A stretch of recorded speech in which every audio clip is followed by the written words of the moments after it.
Tenemos una comunicación telefónica. Vamos a hablar de esta propuesta que se llama Gretel y Hansel, y no es casualidad que el nombre esté puesto así.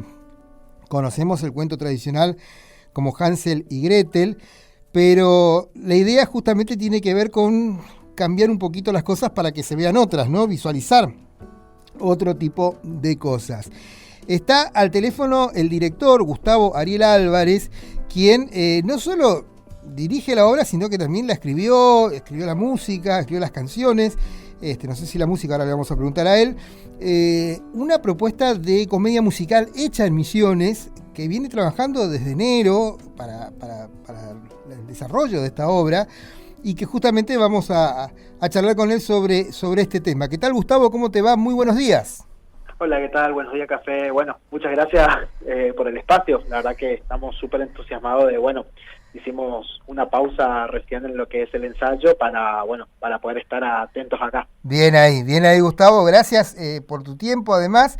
Y bueno, contanos la génesis, ¿no? El origen de esta propuesta de Gretel y Hansel. Bueno, mira, vos sabés que esta obra yo la empecé a escribir en el año 2022, uh-huh. ¿Sí? La empiezo a escribir ahí cuando ya estaba finalizando ya lo que fue mi gran obra prima, Alicia y el Enigma del Tiempo, y bueno, con los chicos con los que conformábamos la compañía de Había una vez, siempre dijimos que queríamos mantenernos en esta historia, en esta propuesta de trabajar cuentos clásicos, pero con una impronta diferente, y ahí empiezo a escribir la obra. Uh-huh. Maduró la obra, maduró muchísimo, porque me acuerdo que había, así como terminamos la temporada de mayo, yo tenía parte de lo que era la dramaturgia escrita, ya me había armado un nuevo equipo de producción y ya estábamos a 4 meses de decir, en 4 meses sacamos esta obra.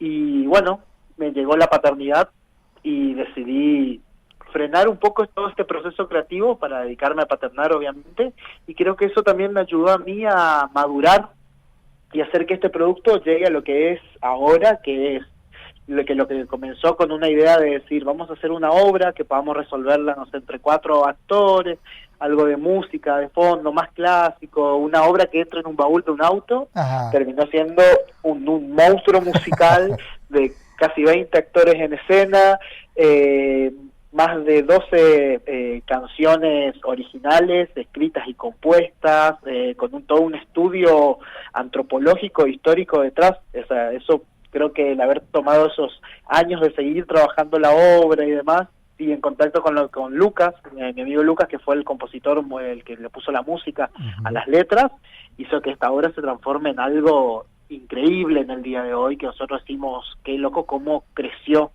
Y también, algo más a sumar, cuando yo empecé a escribir esta obra, la escribí pensando ya en la protagonista, en la hija de mi querido amigo César Bernal. Ajá, amigo mío también, aunque él no me reconoce, pero es amigo mío también. Entonces yo le dije a Lucas, el compositor, la música es para Antonella. Antonella estaba recién como iniciando como cantante a nivel profesional, y bueno, creo que ella también, el crecimiento de ella como artista hizo que nos obligó también a nosotros a subirle mucho más el nivel a nuestra música, y bueno, así fue como el pequeño cuento de Hansel y Gretel, que yo quise ponerlo en escena, se terminó transformando en el musical Gretel y Hansel, que es ahora con un gran despliegue artístico y técnico. Hay algo de lo que comentaste recién que me quedó así como un marcador en el Adobe Premiere, que es la paternidad te cambió la visión. ¿Qué te cambió? O sea, vos volviste a leer el texto que habías escrito pre-paternidad y lo volviste a ver.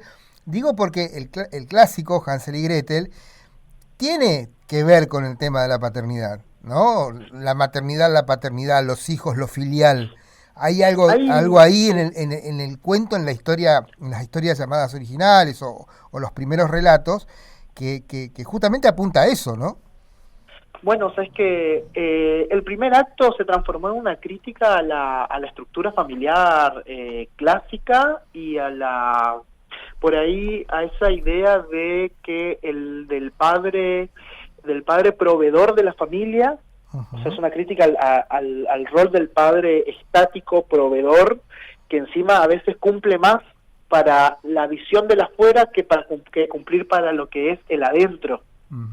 Es una obra donde, bueno, para entrar un poco en contexto, o sea, está basado en el cuento original de los hermanos Grimm, de este gran libro de ellos, de cuentos para la niñez y la familia, que ellos publicaron, donde estaban todas las historias que fueron recolectando en sus viajes, donde el concepto de familia, el concepto de niñez de ellos, de esa época, es muy distinto al de ahora, donde las cosas por ahí tan crueles que suceden en los cuentos que eran para niños y para la familia, que ahora nosotros decimos, esto es atroz abandonar niños en el bosque porque no tengo para darles de comer, claro. En ese momento era algo cotidiano. Entonces, le di un abordaje nuevo a la obra desde el punto de vista de la estructura familiar, porque tengo súper estereotipado también, de cierta forma decir, una madre que por ocupar su rol de madre y ser la parte, el área tierna de la familia, deja de lado su rol de mujer, por ejemplo. Entonces, se lamenta sobre eso durante la obra, el padre que debe cumplir con un mandato social de que debe ser el proveedor de la familia, y ahora que llegó un segundo hijo no puede hacerlo, no puede cumplir y se ve obligado a encontrar una solución. Entonces, y lo que le reclaman sus hijos es el cariño, es el amor, es lo que por ahí hay una de las canciones, la hija mayor, el personaje de Gretel, le canta al padre pidiéndole volver al lugar que ella tenía cuando ella era la única, claro. Reclamando más que nada que quiere eso, quiere cariño, no quiere otra cosa, no busca que se le dé más cosas en la casa, que todo lo otro está. Entonces lo encaramos desde ese lado y la verdad que tuvo una muy buena repercusión en una función que hicimos con público para que algunas personas que son afines al arte, a la literatura, a las artes escénicas y al canto nos puedan dar su observación y bueno, tuvo un muy buen resultado ese abordaje. Bien, ¿en qué parte del proceso están? ¿Ahora hay fecha de estreno? Sí, mira, terminamos todo el montaje del primer acto y el elenco ya ha construido, o sea, ya se ha aprendido y estudiado todas las canciones del segundo acto. Nos falta terminar de montar los números musicales más numerosos del segundo acto y después de eso, bueno, empezar a repetir y asimilar y registrar lo que se va haciendo hasta llegar al momento del estreno, que va a ser el día 15 de agosto. 15 de agosto. 15 de agosto en la Sala Manuel Pedroso, donde venimos desde el mes de enero trabajando ahí. La verdad que la gente de la sala se copó mucho con el proyecto, le gustó mucho la propuesta y nos abrió las puertas para que darnos el gusto de poder ensayar la obra desde el principio en el escenario donde lo vamos a estrenar. Que claro. Por ahí yo sé que no todos los grupos por ahí tienen esa oportunidad, la sala nos lo dio, entonces bueno, queremos darle el crédito también en este proceso a ellos que nos vienen acompañando desde que yo le escribí a los chicos y les dije, miren, tengo este proyecto, tengo esta obra y bueno, ellos la predisposición a full. Estamos hablando con Gustavo Ariel Álvarez, él es director de este musical que hace el grupo Había una vez, Gretel y Hansel, una propuesta por demás interesante. ¿Cuántos artistas hay en escena, Gustavo?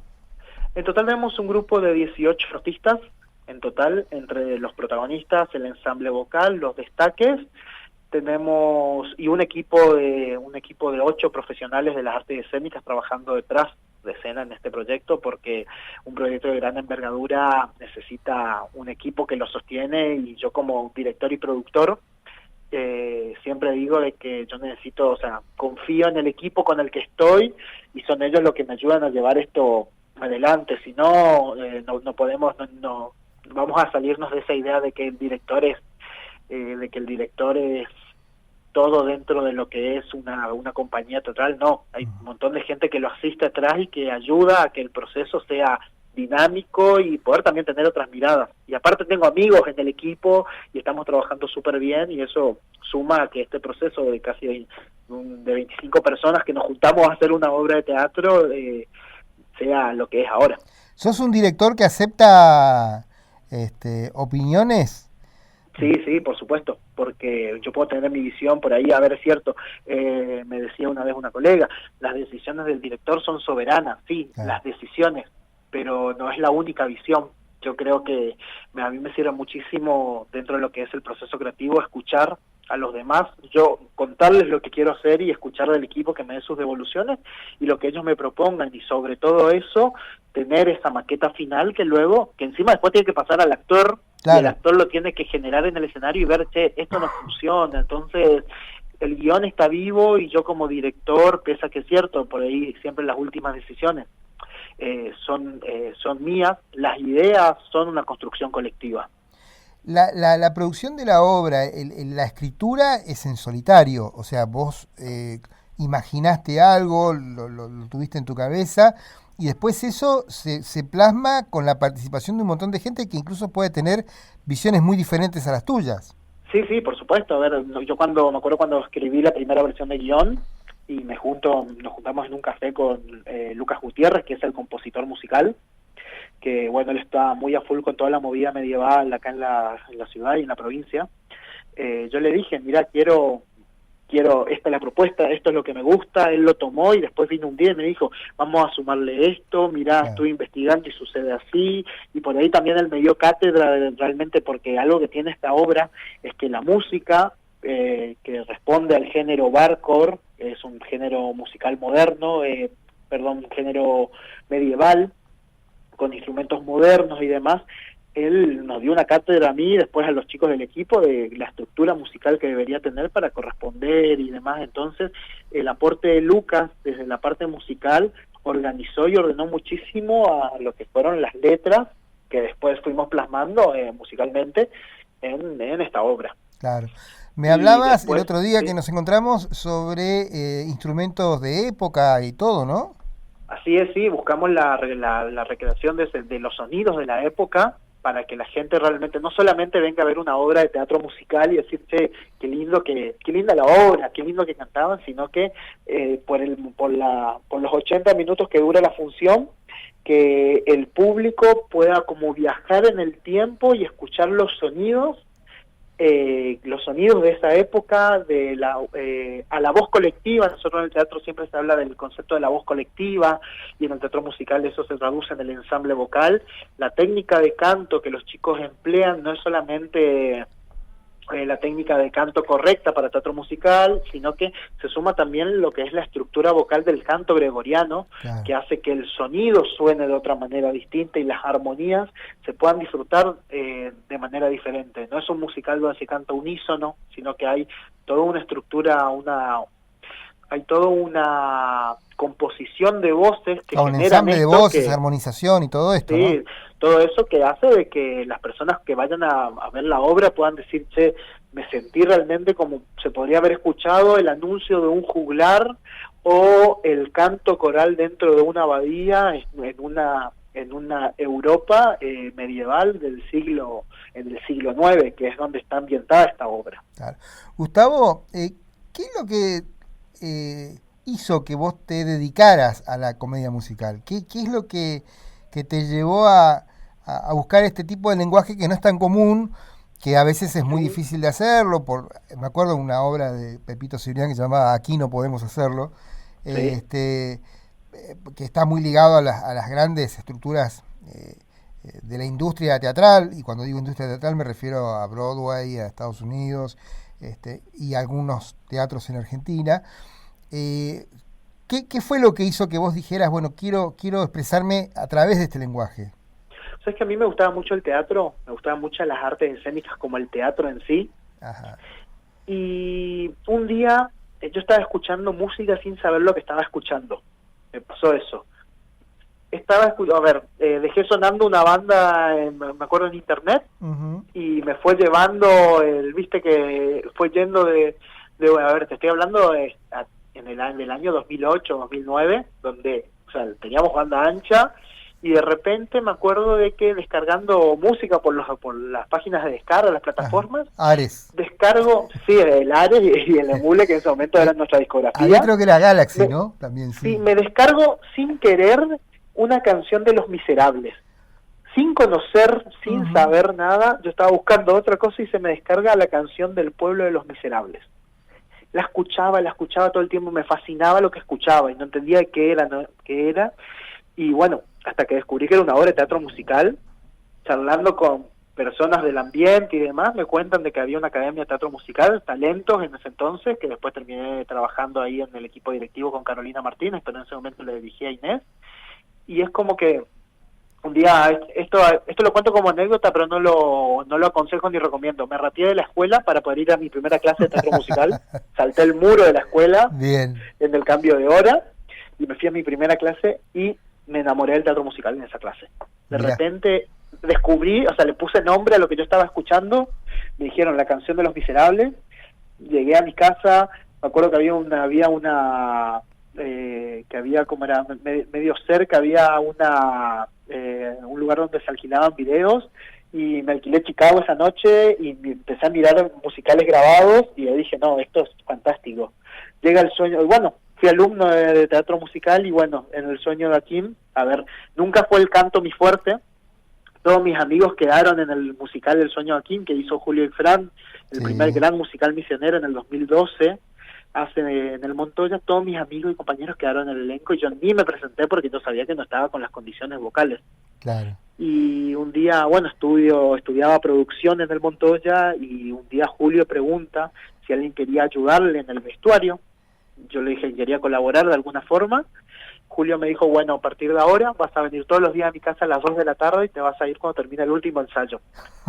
Y ahí vi el detrás de escena de la producción musical. Julio, bueno, que falleció hace unos años, pero creo que el legado de él en lo que tiene que ver con el teatro musical en la ciudad fue lo que totalmente me inspiró a decir, che, quiero hacer esto. Y bueno, gracias a eso que me dijo Julio, vení, vas a venir a partir de ahora todas las tardes y nos íbamos a Paraguay, comprábamos telas y volvíamos. Sí, no, eran las presentaciones, yo me acuerdo de Hombre contra Hombre, eran tremendo la producción que había ahí en vestuario y todo eso, ¿no? Y bueno, y Julio detrás de eso, y Julio enseñando, o sea, no solamente el hecho de hacer las cosas, sino de enseñándome, de diciéndome cómo hacer las cosas y indicándome cuáles son los caminos, los procesos y demás. Después del Sueño de Akin seguimos trabajando también después en otro proyecto, tomé clases con él y bueno, la verdad que verlo a él trabajando como no solamente compositor y director, sino también productor y gestor de su propia obra, fue donde dice, quiero poder replicar esto también el día de mañana. Entonces lo que hice fue seguir estudiando y seguir formándome para hasta que un día, bueno, cuando yo vuelvo de Buenos Aires, de trabajar allá, tuve la suerte de trabajar con Pepe Cibrián en Buenos Aires, tuve que decidir, ¿me quedo o vuelvo? Y decidí volver a Posadas, porque me pasaba lo siguiente, en Buenos Aires había muchos, por así decirlo, Gustavos, pero en Buenos Aires no, en Posadas no. Claro. Entonces, Gustavo, vamos a reactivar la industria y el talento misionero. Bien ahí. De eso se va a salir una vez. Contame cómo, bueno, esto entonces, agosto es la fecha de estreno. Sí. Y bueno, siguen con los ensayos, están trabajando en eso, ajustando justamente todo lo que tiene que ver con la obra. Sí.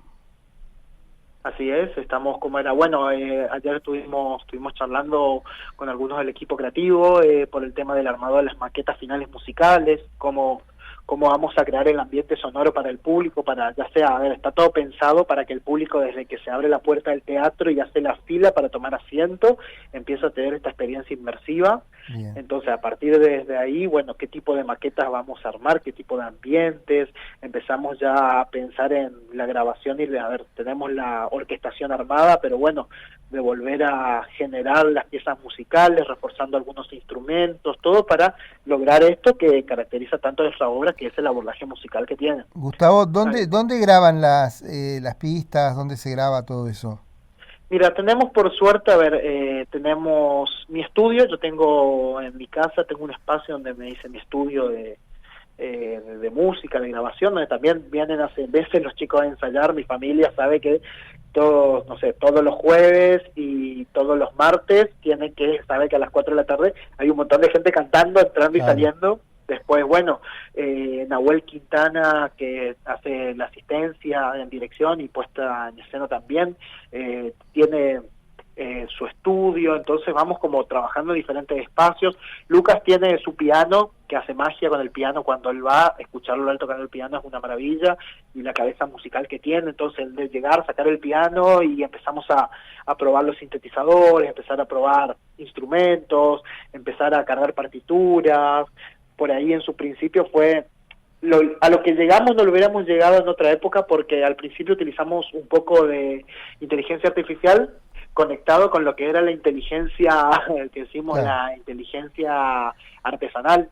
Porque bueno, ¿cómo replicamos este instrumento? Bueno, tuvimos que buscar alguna inteligencia donde Lucas pueda cargar una partitura, cargar la descripción de un instrumento afinado en tal tono para que se mezcle con tal otro instrumento, todo ese trabajo de prompt para poder generar una idea de lo que queríamos hacer, para poder no solamente transmitirle al elenco, sino para que después sobre eso solo empezar a trabajar la producción de maquetas en los estudios. Y bueno, prontamente haremos ya la última música, la última maqueta ya definitiva, ya pensada como para el teatro, adaptada al teatro y a la acústica del teatro, obviamente, porque de lo que suena en el estudio a lo que sale después en el escenario es otra cosa, para que después las funciones se puedan grabar la música y podamos también distribuir la música grabada. Bien. Obviamente la grabación en vivo de los micrófonos. Claro. Gustavo, si la gente quiere conocer o seguir de cerca la obra, enterarse de la venta de entradas y todo eso, ¿tienen página web? ¿Tienen...? Sí, tenemos el Instagram de la compañía, _ había una vez OC, y después tenemos Gretel y Hansel OC, es el Instagram oficial nuestro de la obra, donde está toda la información y demás. Hace unos días, ya confirmamos las funciones con la sala, ¿sí? O sea, ya la teníamos reservadas, pero ya decidimos confirmamos los horarios. Las funciones van a ser a las 21 horas. Van a ser en agosto, y en septiembre volvemos el primer fin de semana de septiembre también, con funciones. 21 horas porque creemos que es un horario lindo donde la gente que trabaja puede salir y llegar tranquilo sin llegar corriendo al teatro. Claro. Es un horario donde sabemos que el misionero cena tarde los sábados, suele hacerlo, entonces de poder salir y quede un poco de tiempo como para poder ir a tomar algo, a comer algo y poder seguir y tener de qué hablar con esta obra durante la cena. Entonces decidimos poner ese horario. Estamos analizando las dobles funciones para los días sábados, una función a las 18 y otra a las 21.